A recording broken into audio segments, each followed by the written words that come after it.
Assalamualaikum warahmatullahi wabarakatuh. Mahasiswa semuanya dimanapun Anda berada, Alhamdulillah kita bisa bertemu kembali dalam mata kuliah akuntansi biaya. Pada kesempatan kali ini saya akan menyampaikan salah satu materi akuntansi biaya, yaitu biaya overhead pabrik. Di mana biaya overhead pabrik di sini adalah biaya produksi selain biaya bahan baku dan biaya tenaga kerja. Biaya overhead pabrik dapat kita golongkan menjadi 3 bagian. Yang pertama, penggolongan BOP berdasarkan sifatnya. Biaya dapat dibedakan menjadi biaya bahan penolong, kemudian biaya reparasi dan maintenance, kemudian biaya penilaian aktivitas tetap, kemudian biaya berlalunya waktu, biaya tenaga kerja tidak langsung, dan biaya overhead pabrik yang lainnya. Kemudian yang kedua, penggolongan BOP berdasarkan perilaku dapat dibedakan menjadi biaya variabel, biaya tetap, dan biaya semi variabel. Kemudian yang ketiga, penggolongan biaya berdasarkan hubungan antar departemen. Salah satunya adalah biaya departemen pembantu. Ya. Nah, kemudian biaya overhead pabrik dibebankan kepada produk atas dasar tarif yang ditentukan di muka. Makanya kita tetapkan tarif BOP dengan menggunakan contoh anggaran BOP dengan kapasitas normal 80.000 jam mesin. Di sana ada jenis biaya variabel dengan jumlah biayanya sebesar 5.800.000 dan biaya tetap dengan jumlah 5.400.000. Maka kalau kita hitung tarif BOP variabelnya 5.800.000 dibagi kapasitas normal 80.000 jam mesin, diperoleh tarif 72,5 per jam mesin.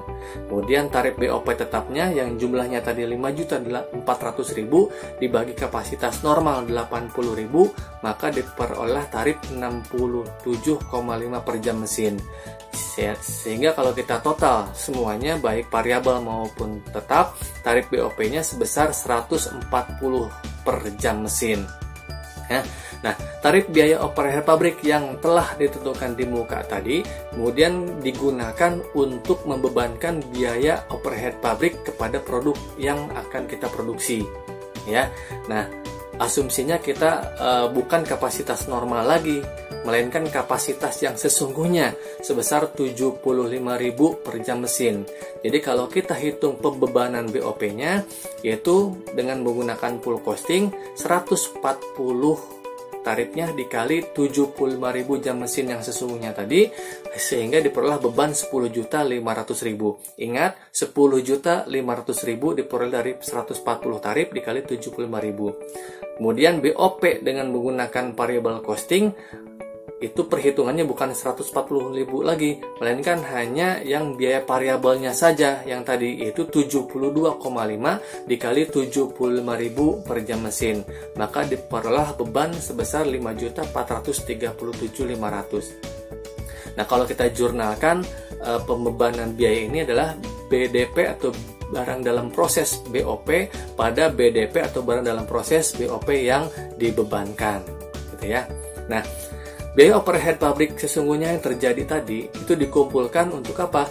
Untuk dibandingkan dengan BOP pabrik yang dibebankan kepada produk atas dasar tarif yang ditentukan di muka tadi. Makanya kita coba lihat yang tadinya 10.500.000 bebannya, ternyata setelah dilaksanakan 75.000 per jam mesin ada perubahan, ya, ada perubahan. Yang pertama bisa dilihat itu biaya bahan penolong yang tadinya 1.050.000 jadi 1.100.000. Kemudian biaya listrik yang tadinya 1.500.000 jadi 1.450.000. Kemudian biaya bahan bakar yang tadinya 1 juta jadi 750.000. Sehingga biaya variabel ini mengalami perubahan sejumlah 5.300.000, ya. Nah, kalau kita hitung di sini terjadi selisih, ya, terjadi selisih antara yang sesungguhnya dengan yang anggaran tadi, ya. Selisihnya berapa? Selisihnya sebesar Rp200.000. Didapat dari 10.700.000 yaitu yang sesungguhnya dikurangi 10.500.000 yang anggaran BOP tadi, sehingga diperoleh selisih 200.000. Sehingga kalau kita jurnal pemisahan BOP-nya, yaitu BOP variabel sesungguhnya 5.300.000 dan BOP tetap sesungguhnya 5.400.000 pada BOP sesungguhnya sebesar Rp10.700.000. Nah, kemudian kita akan lakukan perhitungan dan analisis, ya. Jika perusahaan menggunakan metode full costing dalam penetapan harga pokoknya, Maka pada akhir periode akuntansi ini dilakukan perhitungan selisih biaya overhead pabrik. Ingat, dilakukan perhitungan selisih biaya overhead pabrik yang dibebankan kepada produk, ya. Nah, kita menggunakan full costing. 75.000 jam mesin dikali 140. Karena metodenya full costing, maka yang dikalikan tarifnya adalah 140. Ya, dikali 75.000 yang sesungguhnya, dihasilkan di situ 10.500.000. Kemudian biaya overloadnya sebesar 10.700.000 yang anggaran tadi, maka terjadi selisih 200.000 rupiah. Nah, kalau kita gunakan jurnal untuk menutup rekening BOP tadi, maka BOP dibebankan pada BOP sesungguhnya sebesar 10.500.000.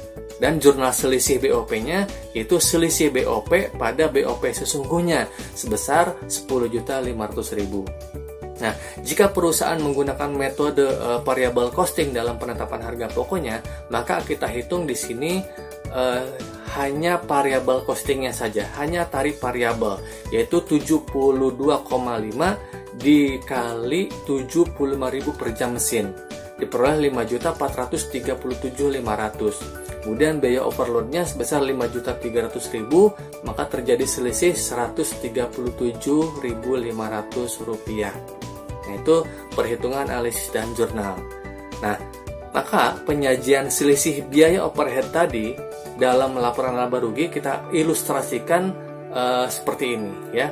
Penjualan sebesar sekian dikurangi hasil daripada harga pokok penjualan dikurangi atau ditambah selisih, tergantung nanti dikurangi atau ditambah selisihnya minus apa positif apa plus gitu ya. Setelah itu nanti didapatkan laba kotor atau laba bersih gitu ya. Nah, mungkin itu saja yang perlu saya sampaikan sedikit materi BOP ini. Lebih kurangnya mohon maaf. Billahi taufiq wal hidayah. Assalamualaikum warahmatullahi wabarakatuh.